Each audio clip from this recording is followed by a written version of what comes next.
재테크 트렌드입니다. 해외 주식 투자해 본 적 있으신가요? 올해 들어서 동학개미라는 말이 생길 정도로 주식에 대한 관심 보편적으로 많이 뜨거워지고 있죠. 그리고 해외 주식에 대한 투자 자체가 워낙 편리해지면서 많은 분들이 해외 주식 직구에 나서고 있습니다. 특히 올해 국내 주식시장에서 짙게 나타나고 있는 성장주, 이른바 성장주라고 불리는 전기차, 인터넷, 게임, 바이오 업종들의 초강세는 바로 해외 주식시장에서 비롯됐다라고 볼 수가 있을 텐데요. 그렇기 때문에 이런 주도주들에게 지금이라도 편승해야 할까라는 고민하시는 분들 많을 것 같습니다. 올 들어 나타나고 있는 국내 투자자들의 해외 직구 패턴, 그리고 가장 중요한 현재 시점에서의 해외 주식 투자 전략까지 재테크 트렌드에서 중간 점검해 드립니다. 네, 한국예탁결제원 세이브로를 통해서 통계치 자세하게 살펴보도록 하죠. 자, 올 들어 1월부터 8월까지 둘째 주까지 집계를 좀 해봤습니다. 국내 투자자들이 가장 많이 순매수한 해외 주식 1위는 바로 테슬라입니다.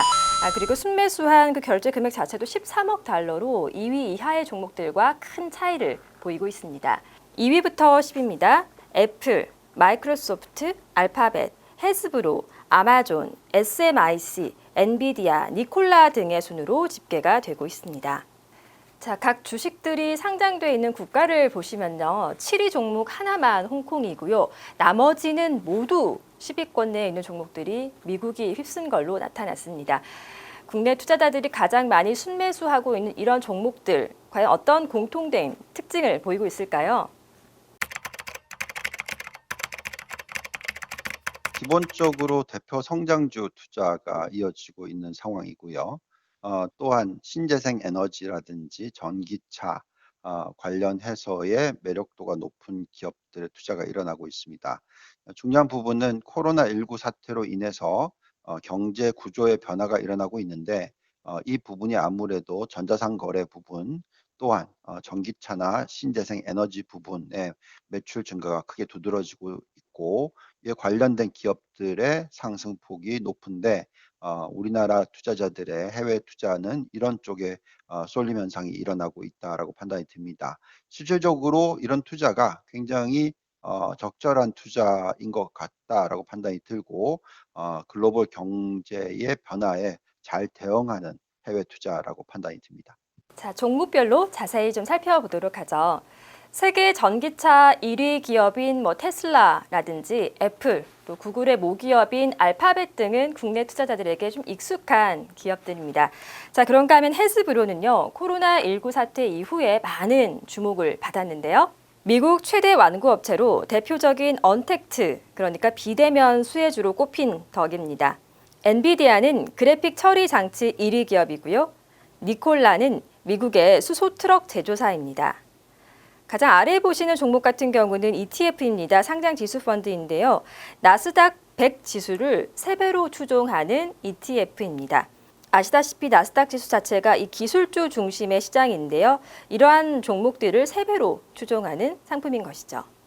순매수 1위 기업인 테슬라 같은 경우는 올 들어서 액면 분할에 나섰습니다. 지난 11일이었는데요. 5대1 액면 분할을 결정하면서 국내 투자자들로부터 더 많은 관심을 받고 있습니다. 순매수 결제 추이를 좀 자세하게 보도록 하겠습니다.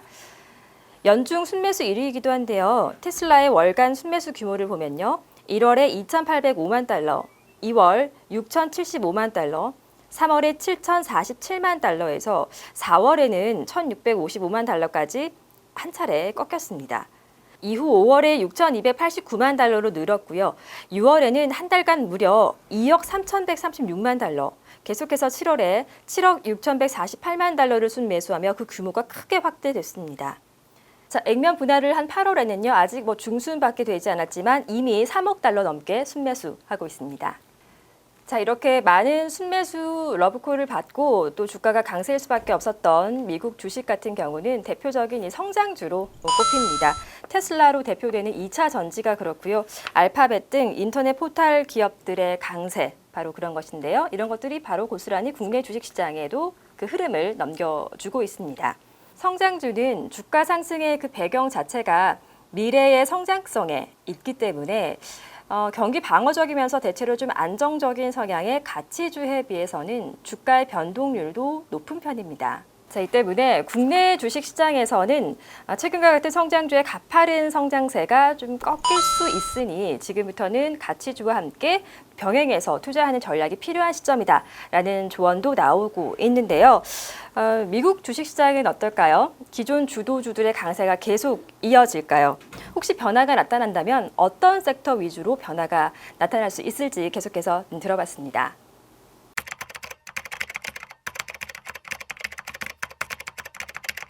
저희는 계속적으로 주도주 위주의 투자가 적절하다고 얘기를 하고 있습니다. 전체 투자 금액 중에서 80% 이상은 주도주 위주의 투자가 유효하다라고 판단하고 있고요.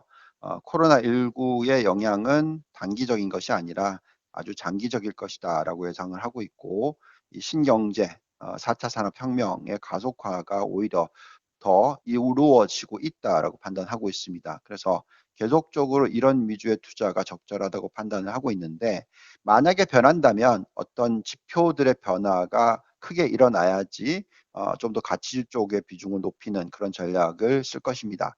그런 부분을 놓고 보면은 장단기 금리 차가 크게 확대가 된다든지, 물가 상승률이 크게 높아진다든지, 또한 달러 지수의 변화가 크게 일어난다든지 하면 그때는 좀 가치주 위주의 투자를 좀 늘려볼 그런 가능성도 있습니다만, 지금 현재 시점에서는 아직까지는 주도주 위주의 투자가 적절하다 판단하고 있습니다.